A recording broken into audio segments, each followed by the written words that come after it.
রাসূল করিম সাল্লাল্লাহু আলাইহি সাল্লাম বলেছেন, কিয়ামতের জঘন্য আরেকটা আলামত হলো একজন পাড়া প্রতিবেশী তার আরেকজন পাড়া প্রতিবেশীর স্ত্রীর সাথে জিনায় লিপ্ত হবে। এটা কিয়ামতের একটা আলামত। শালিরে নিয়ে বাগজে যাইয়া যদি 14 জন মোল্লা দিয়া 10টা কাবিননামা লেখা বিয়ে করে, দ্বিতীয় বিয়েটা হালাল না হারাম? কোন মুসলিমের স্ত্রী যদি আরেকজনে ভাগায় নিয়ে যায়, তালাক ছাড়া যদি বিয়ে করে, বলেন বিয়ে কোনটা ঠিক থাকবে? আগেরটা ঠিক থাকবে, পরেরটা বিয়ে হবে না। পরেরটা যত সংসার করবে সারা জীবন জিনার সংসার করলো, জিনার গুনাহ আমলনামার মধ্যে উঠবে। তা আজকে আমরা পরিবারের ব্যাপারে কিছু কথা শুনব। পরিবার মূলত আল্লাহ তৈরি করছেন। এটা দুনিয়ার কোনো সমাজ বিজ্ঞানীর আইডিয়া না, এটা কোনো রাজনীতিবিদের আইডিয়া না, এটা কোনো শাসকের আইডিয়া থেকে আসে না। আল্লাহ নিজেই একটা পরিবার তৈরি করছে। পৃথিবীর প্রথম পরিবার হচ্ছে হযরত আদম এবং হাওয়া। তারা জান্নাতে ছিলেন, জান্নাতেও তারা দুইজনের একটা পরিবার ছিল। আল্লাহ রাব্বুল আলামিন জান্নাতে হযরত আদমকে যখন বানালেন, বললেন ইয়া আদম মুসকুন আনতা ওয়া যাওজুকাল জান্নাহ, ও আদম তুমি তোমার স্ত্রী হাওয়াকে নিয়ে জান্নাতে থাকো। ফাকুলা মিনহা রাগাদান হাইসু শি'তুমা, যা ইচ্ছা তা তুমি খেতে পারো, যেথা ইচ্ছা সেথায় তুমি যেতে পারো। ওয়ালা তাকরাবা হাযিহিশ শাজারা, খবরদার ওই গাছের নিকটে তুমি যেও না, এটা হচ্ছে আমার অর্ডার। যদি যাও তাহলে তুমি জালেমদের অন্তর্ভুক্ত হয়ে যাবা, ওখানে যাবা না। শয়তান এসে হযরতে আদম আলাইহিস সালামকে ধোঁকা দিয়ে বললেন, আদম আমি কি তোমাকে এমন একটি সুসংবাদ দিব না যে কথা মানলে পরে তুমি চিরস্থায়ী জান্নাতে থাকতে পারবা, তোমার রাজত্ব চিরস্থায়ী হবে? একটু খেয়াল করেন, বাবা আদমকে শয়তান ধোঁকা দিছে এই বলে যে আমি কি তোমাকে এমন একটা সংবাদ দিব না যেটা মানলে পরে তুমি চিরস্থায়ী জান্নাতে থাকবা, তোমার এই রাজত্ব কোনোদিন শেষ হবে না। আর আদমের ছেলেরা দুনিয়াতে যখন ক্ষমতায় বসে, বিভিন্ন কায়দায় ক্ষমতায় যাওয়ার পরের দিন থেকে কিভাবে ক্ষমতা দীর্ঘায়িত করা যায়, চিরস্থায়ী করা যায়, সেই শয়তানি আজও মানুষের মধ্যে আছে না নাই? জান্নাতে আদমকে শয়তান ইবলিস যায় বললেন, আমি কি আপনাকে এমন একটি সংবাদ, রাজত্বের সংবাদ দিব না যে রাজত্ব কোনোদিন শেষ হবে না? সেম এখন মানুষকে ধোঁকা দেয় একটা সংবিধানের নামে, যে আমি কি তোমার জন্য এমন একটি সংবিধান প্রণয়ন করে দিব না যেই সংবিধান তোমাকে চিরস্থায়ী ক্ষমতা দিবে, বছরের পর বছর ক্ষমতা থাকার গ্যারান্টি দিবে। অথচ আল্লাহ রব্বুল আলামিনের কায়দা হলো, আল্লাহ পাক বলছেন আমি ক্ষমতা দেই, আমি ক্ষমতা থেকে নামাইয়া দেই। এই সংবিধান যত কৌশলে বানাক না কেন, পৃথিবীর কোনো সরকারকে সংবিধান টিকাতে পারে না, আজ পর্যন্ত পারে নাই। কারণ এটা একটা কাগজে লেখা জিনিস। আল্লাহ পাক বারবার বলেছেন ক্ষমতা আমি আল্লাহর। সেম কথাটা শয়তান যখন আদমকে বললেন, আদম আলাইহিস সালাম বুঝতে পারেন নাই, তিনি মনে করলেন এটাই তো করা উচিত। তিনি গন্ধমের কাছে গেলেন, ওই গাছের নিকটে গেলেন, ফল যখন ভক্ষণ করলেন, আল্লাহ পাক নিজেই বলেন সাথে সাথে আদম আর হাওয়ার দেহ থেকে জান্নাতের পোশাকগুলি খুলে পড়ে গেছে। শয়তানের 2 নাম্বার থিওরি হলো মানুষকে ল্যাংটা করাইতে হবে। 1 নাম্বার থিওরি হলো মানুষকে আল্লাহর অবাধ্য বানাইতে হবে।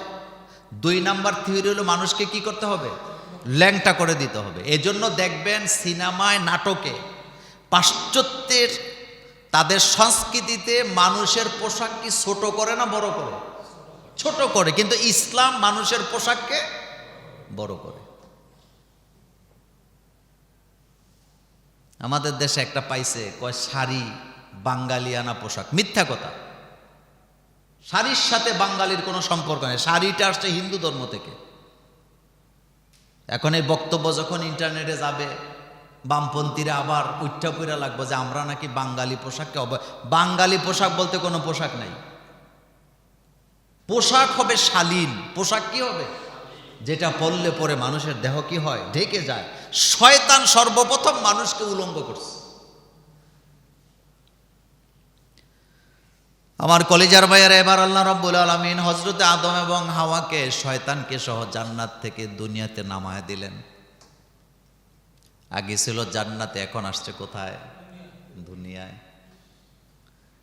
এখানে রোগ আছে, অসুস্থতা আছে, দুঃখ আছে, কষ্ট আছে। জান্নাতে এগুলো ছিল না। হযরত আদম আলাইহিস সালামকে দুনিয়াতে যখন পাঠালেন, তিনি সর্বপ্রথম দুনিয়াতে এসে মসজিদ মাদ্রাসা করেন নাই। আদম আলাইহিস সালাম দুনিয়াতে আসার পরে সর্বপ্রথম তিনি আল্লাহর কাছে তাওবা করা শুরু করলেন। নিজের ভুলের কারণে দোয়াটাও আল্লাহ শিখালেন, রব্বানা যালামনা আনফুসানা ওয়া ইল্লাম তাগফির লানা ওয়া তারহামনা লানাকুনান্না মিনাল খাসিরিন।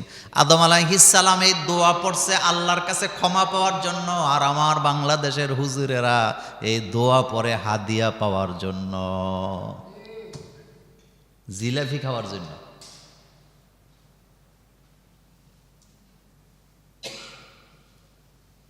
দোয়া আসেনি?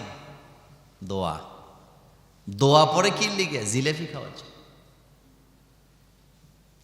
হাদিয়া আর জিলাপি এই দুই জিনিস বন্ধ করে দেখেন, হুজুরেরা আর মিলাদ পড়বে না, হুজুররা লম্বা মুনাজাত করবে না। আমি নিশ্চয়, আমি আপনাকে গ্যারান্টি দিলাম। দাওয়াত দিবেন, আমার আব্বা আম্মা মারা গেছে, হুজুর আইয়েন একটু দোয়া করে দিয়ে যান। আপনি হাদিয়াও দিয়েন না, খাওয়াইয়েন না, দেখবেন হুজুররা যাবে না। এখন কইবেন হুজুর, হুজুরদের বিরুদ্ধে কথা বলছেন। আমি হুজুরদের বিরুদ্ধে কথা বলি না, আমি তরিকার বিরুদ্ধে কথা বলছি। এই যে তরিকাটা বানাই নিছে, আদম আলাইহিস সালাম তাওবা করছেন কাকে কাকে খুশি করার জন্য? নিজের অপরাধ আল্লাহর কাছে ক্ষমা চাচ্ছেন, রব্বানা যালামনা আনফুসানা, আল্লাহ আমি অপরাধ করছি, তোমার কাছে মাপ চাই। এখানে কোনো শর্ত নাই, খাবার দাবারের আয়োজন নাই। কোন কোন তাফসিরে আসছে 350 বছর টানা আদম আলাইহিস সালাম তাওবা করছে। সুবহানাল্লাহ। কয়শো বছর? আল্লাহ পাক বলেন, আমি আমার আদমের ডাকে সাড়া দিলাম, আদমকে ক্ষমা করে দিলাম। এবার দুনিয়াতে যখন আদম আলাইহিস সালাম আসলেন, প্রতি বছর বছর আদম আলাইহিস সালামের সন্তান হওয়া শুরু হলো, প্রতিবার 2টা করে। আমি শুধু পরিবারের কথাটা বলছিলাম। আদম আলাইহিস সালামের সন্তান হলো প্রথম 2টা, একটা ছেলে একটা মেয়ে। দ্বিতীয়বার আবার সন্তান হলো একটা ছেলে একটা মেয়ে। তার মানে ওখান থেকে পরিবার শুরু হয়ে আজকে পর্যন্ত আছে। ইসলাম যেখানে থাকে না, পরিবারগুলো সেখানে মজবুত থাকে না। ইসলাম ছাড়া পরিবার টিকেও না। যার কারণে বর্তমান আমাদের সমাজগুলাতে, পরিবারগুলাতে ইসলাম না থাকার কারণে অনেক অনেক অনেক পরিবার ভেঙে যায়। তালাকের সংখ্যা দিনে দিনে বাড়ে না, কমে। তালাক কি ভালো জিনিস? আচ্ছা, আপনারা যারা বয়স মোটামুটি 40-এর উপরে গেছেন, একটা সময় ছিল কোনো নারীকে যদি তার স্বামী তালাক দিত, ঝগড়াঝাটির এক পর্যায়ে ওই মহিলাটা গৈরে গৈরে কাঁদত, কিন্তু যাইতে চাইতো না স্বামীর বাড়িটা ছাইরা। এরকম একটা সময় ছিল নি? এখন কি পুরুষেরা তালাক দেয় না নারীরা দেয়? কত বড় জঘন্য অপরাধ! নারীরা তালাক দিতে পারে না। শরীয়তের আইনে নারীদের তালাক দেওয়ার কোনো অধিকার নাই। তালাক দিবে পুরুষ। হ্যাঁ, নারীরা তালাক দিতে পারবে না, কিন্তু পরিস্থিতিতে শিকার হইলে তালাকটা চাইতে পারবে। কথা বলতে বুঝাইতে পারিনি? তালাক দিবে পুরুষ। বলেন, তালাক কে দিবে? নারীরা তালাক দিতে পারবে না, তালাকটা চাইতে পারবে। তো 2টা কি এক জিনিস হলো? না।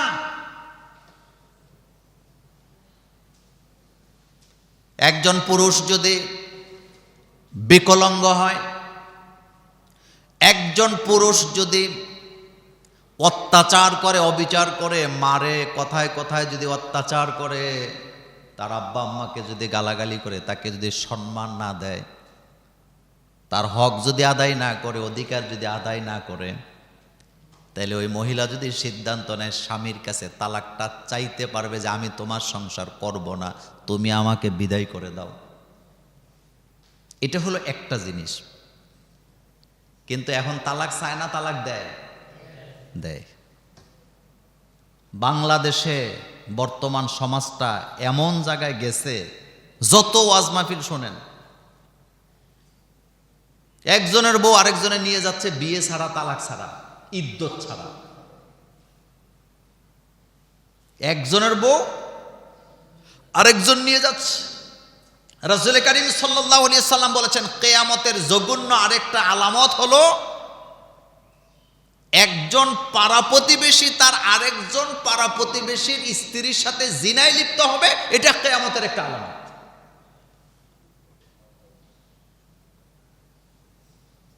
এখন মনোযোগ দিয়ে কথাগুলো শোনেন।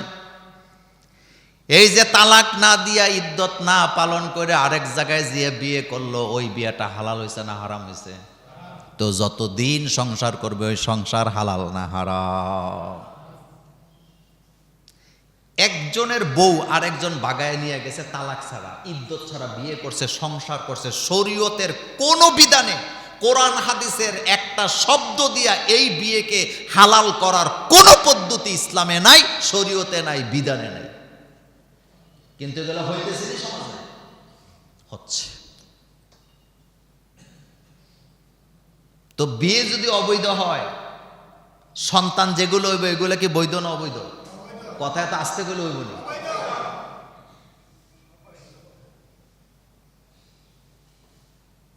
পাশ্চাত্যের আইনগুলো এত জঘন্য, তারা বিয়েকে করে কঠিন, জিনাকে করে সহজ। আর ইসলাম জিনাকে চিরতরে বন্ধ করে আর বিয়েটাকে সহজ করে।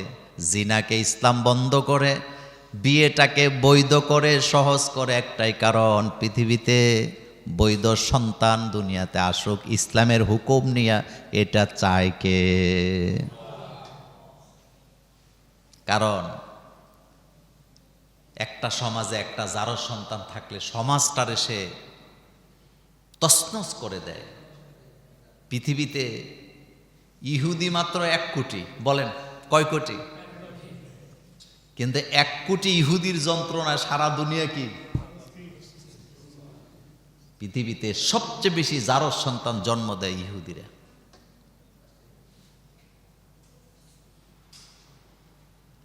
রাসূলুল্লাহ সাল্লাল্লাহু আলাইহি সাল্লামকে একজন এসে গালি দিলেন, এই ওয়াজ আপনারা জানেন। রাসূল সাল্লাল্লাহু আলাইহি ওয়াসাল্লাম মন খারাপ করলেন। রাসূলকে গালি দিছে একটা, আর আল্লাহ পাক কোরআনের আয়াত নাজিল করে তার পরিবারের 9টা গুণ, মানে 9টা খারাপ গুণ মানুষের কাছে আল্লাহ প্রকাশ করে দিচ্ছে। তার ভিতরে একটা ছিল, নবী আপনাকে যে গালি দিছে সে বাবা এবং মায়ের অবৈধ সন্তান, জারজ সন্তান।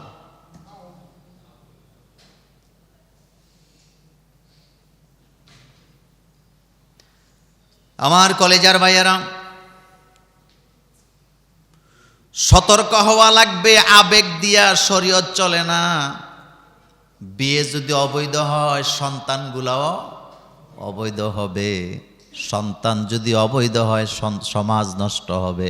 সমাজ যদি নষ্ট হয়, পৃথিবী একদিন ধ্বংসের দিকে চলে যাবে। তা আজকে কয়েকটা কথা বলবো। প্রথম কথা, তালাক মহিলারা দিতে পারে না। বলেন তালাক কে দিবে? পুরুষ। কিন্তু শর্ত সাপেক্ষে মহিলা তালাক চাইতে পারবে, কিন্তু সে দিতে পারবে না। সে চাইতে পারবে যে আমি তালাক নিয়ে চলে যেতে চাই। 2 নাম্বার, কোন মুসলিমের স্ত্রী যদি আরেকজনে ভাগায় নিয়ে যায়, তালাক ছাড়া যদি বিয়ে করে, বলেন বিয়ে কোনটা ঠিক থাকবে? আগেরটা ঠিক থাকবে, পরেরটা বিয়ে হবে না। পরেরটা যত সংসার করবে সারা জীবন জিনার সংসার করলো, জিনার গুনাহ আমলনামার মধ্যে উঠবে। কথার জবাবটা একটু জোরে দিবেন। আমাদের সমাজে এমন এমন ঘটনা ঘটে কিনা যে বউরে ফালাই দিয়া শালিরে লইয়া বাগছে? এত আস্তে কইলে হইব না, জোরে কর। এরকম ঘটনা শুনছেননি? আচ্ছা বলেন, একই বাপের একই মায়ের 2টা মেয়ে, একজন পুরুষ বড় বোনকে বিয়ে করছে, এটা তার স্ত্রী হালাল, কিন্তু শালিরে নিয়ে বাগজে যাইয়া যদি 14 জন মোল্লা দিয়া 10টা কাবিন নামা লিখা বিয়ে করে, দ্বিতীয় বিয়েটা হালাল না হারাম? বিয়ে কোনটা ঠিক থাকবে? কিন্তু আমাদের সমাজে এমন ঘটনা আসেনি? আছে। তো গজবাইতো নাকি রহমত নিয়ে আইবে দেশে। একজন লোক প্রবাসে থাকে অথবা বাংলাদেশেই থাকে, আরেকজনের সাথে তার স্ত্রী সম্পর্ক করছে, তার বিয়েটা ছিল বৈধ, কিন্তু ভাগ্যে যে চলে গেছে, ওই বিয়েটা হালাল না হারাম? তো সন্তান হইলে হালাল জাদা হবে না হারাম জাদা হবে? তো আল্লাহর গজব আইতো নাকি রহমত আইবনি?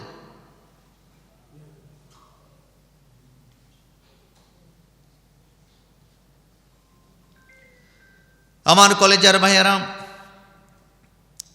আল্লাহ পাক চায় পরিবারগুলা মজবুতভাবে টিকে থাকুক। এই জন্য স্বামীর উপরে স্ত্রীর যেমন অধিকার আছে, স্ত্রীর উপরেও স্বামীর অধিকার আছে। আল্লাহ রাব্বুল আলামিন এই কথাটা এভাবে বলছেন, ওয়াত্তাকুল্লাহ, তোমরা আল্লাহকে ভয় করো, আল্লাযী তাসাআলুনা বিহি ওয়াল আরহাম, যে আল্লাহর দোহাই দিয়ে তোমরা একজন আরেকজন থেকে হকগুলো আদায় করো। ইন্নাল্লাহা কানা আলাইকুম রাকিবা, আমাদেরকে হেফাজতের ক্ষমতাকার। একটা কথা মনে রাখবেন, যার মধ্যে আল্লাহর ভয় নাই তার কাছে শরীয়ত আর শরীয়তের বাইরে যা আছে সব কি এক সমান। তার কাছে দিন আর রাত বলতে আলাদা কিছু না, কারণ সে তো আল্লাহকে ভয়ই পায় না। এই জন্য নবীজি বলেছেন, তোমরা যখন বিয়ে করো নারীদেরকে কেমন পুরুষ দেখে বিয়ে করবে সেটা পরে বলতেছে, আগে শোনেন। হযরত আবু হুরায়রা রাদিয়াল্লাহু তাআলা আনহু বলেন, আল্লাহর নবী বলেছেন, তোমরা যখন বিয়ে করো মেয়েদেরকে 4টা জিনিস দেখে বিয়ে করবা। 1 নম্বরে তার সম্পদ, 2 নম্বরে তার বংশ, 3 নম্বরে তার সৌন্দর্য, 4 নম্বরে ধার্মিকতা। আমাদের দেশে আগে বিয়ে হইতো, মেয়ে দেখতে গেলে জিজ্ঞেস করতো মেয়ের নানির বাড়ি কোথায়, মেয়ের মার বাড়ি কোথায়, বংশটা কেমন। এখন আর এগুলা জিগায় না, এখন দেখে। কথা কন না কেন?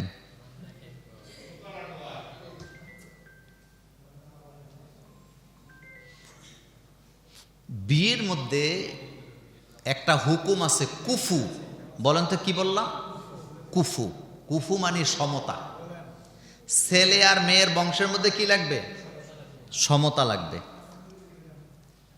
কিন্তু আকাশে পাতালে বিয়ে করলে বিয়ে টিকার সম্ভাবনা কি নাই। মেয়ে MA পাস, ছেলে মেট্রিক পাস, আসেনি? মাল দিকে বিয়ে দিছে। মেয়ে কি পাস? MA পাস, আর ছেলে হলো মেট্রিক পাস, মাল দিকে দিছে। কয়দিন পরে মাইয়া ছেলেরে খোটা দেয়। মেয়ে একদম গরিব কিন্তু সুন্দর, ছেলে ঢাকা শহরে 6 তলা বাড়ি আছে, বিয়ে টিকবো নি? হেতে কথায় কথায় কইব তুই তো একটা ফকির নিজি। এই জন্য ইসলাম যে কত সুন্দর। ইসলাম বলছে বিয়ে হবে কুফু দেখে, সমতা। বলেন কি? সমতা। ছেলে মেয়ে আকাশে পাতালে যেন না হয়, ছেলে মেয়ের বংশটা যেন কি হয়? সমানে সমানে হয়। রাসূল করিম সাল্লাল্লাহু আলাইহি সাল্লামের প্রথম বিয়ে হযরতে খাদিজা রাদিয়াল্লাহু তাআলা আনহার সাথে এই মক্কা নগরীতে, ওই এলাকাতে এই 2টা বংশ ছিল শ্রেষ্ঠ বংশ।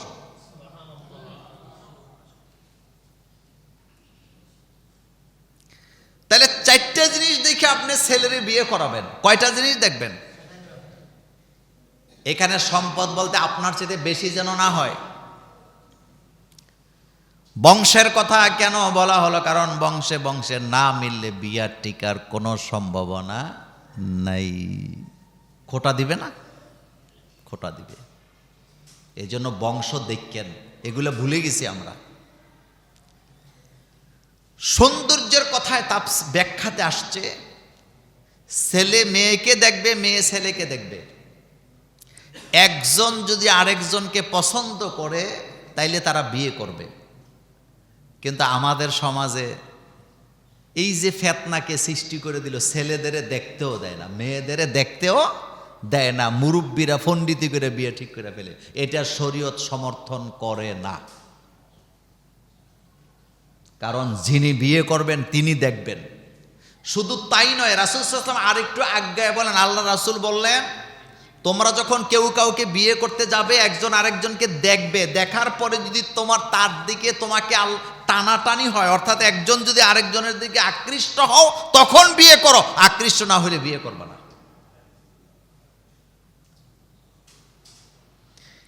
এই জন্য দেখে শুনে বিয়ে করতে হবে। আজকে নারীদের কথাগুলো বলি, আগামী জুমাতে পুরুষের ব্যাপারে বলবো।